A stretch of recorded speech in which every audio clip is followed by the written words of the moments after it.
Social media వాడకం పెరగడంతో publicity దక్కించుకోవడం అనేది చాలా సులువైపోయింది. ఇక మనం ఇన్స్టాగ్రామ్ ఓపెన్ చేస్తే చాలు హీరోయిన్లు జిమ్ముల్లోంచి చెమటలు చిందించి బయటకు వచ్చే వీడియోలు కుప్పలు తెప్పలుగా మనకు దర్శనమిస్తాయి.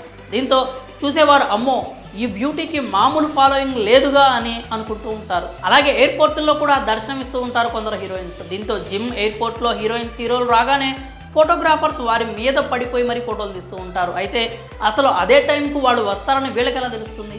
ఎప్పుడైనా ఆలోచించారా? అయితే దీనిపై తాజాగా ప్రియమణి స్పందించింది.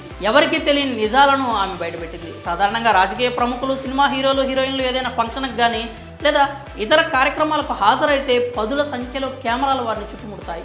మరీ ముఖ్యంగా జిమ్ సెంటర్స్లో, ఎయిర్పోర్టుల్లో లేడీ సెలబ్రిటీలు కనిపించినప్పుడు మేడం ఒక్క ఫోటో ప్లీజ్ అంటూ ఫోటోగ్రాఫర్లు అడుగుతూ ఉంటారు. అయితే అదంతా సెలబ్రిటీల పబ్లిసిటీ స్టంట్ అని, ఆ ఫోటోగ్రాఫర్స్ డబ్బులు ఇస్తే వస్తారని సంచలన నిజాలు బయటపెట్టింది స్టార్ హీరోయిన్ ప్రియమణి. ఓ పాడ్కాస్ట్లో భాగంగా ప్రియమణి అసలు మ్యాటర్ రివీల్ చేసింది. ఈ విషయం ఇంతవరకు బహుశా ఎవరికి తెలియకపోవచ్చని, ఇది ఎక్కువగా ముంబైలో జరుగుతుందని చెప్పుకొచ్చింది. సెలబ్రిటీలు జిమ్, ఎయిర్పోర్ట్లో కనిపించగానే ఫోటోగ్రాఫర్లని ముందుగానే సెలబ్రిటీలు అరేంజ్ చేసుకుంటారని వెల్లడించింది. ఎంతమంది కావాలి, ఏ టైంకు రావాలి అనే విషయాల గురించి ముందుగానే చర్చించుకుంటారని, జిమ్, ఎయిర్పోర్ట్ ఇలా ఏ ప్లేస్కి రావాలి అనేది ఫిక్స్ చేసుకుంటారని ప్రియమణి చెప్పుకొచ్చింది. వీళ్ళందరికీ సెలబ్రిటీలు ఎప్పుడు వస్తారో, ఎక్కడ ఉంటారో అనే విషయాలు చెప్పే వ్యక్తి ఒకరు ఉంటారని, ఫోటోగ్రాఫర్లు ఫోటోలు తీసుకున్నాక ఆ వ్యక్తి వారికి డబ్బులు ఇస్తాడని ప్రియమణి వెల్లడించింది. ఇన్నాళ్ళు వారంతా చిన్న చితక యూట్యూబ్ ఛానల్ వాళ్ళేమో అని అనుకున్నాం, కానీ వాళ్ళు పెయిడ్ ఫోటోగ్రాఫర్స్ అని ప్రియమణి చెప్పుకొచ్చింది. మరి ఈ విషయంపై మీరేమనుకుంటున్నారో మీ అభిప్రాయాలని కామెంట్స్ రూపంలో తెలియజేయండి.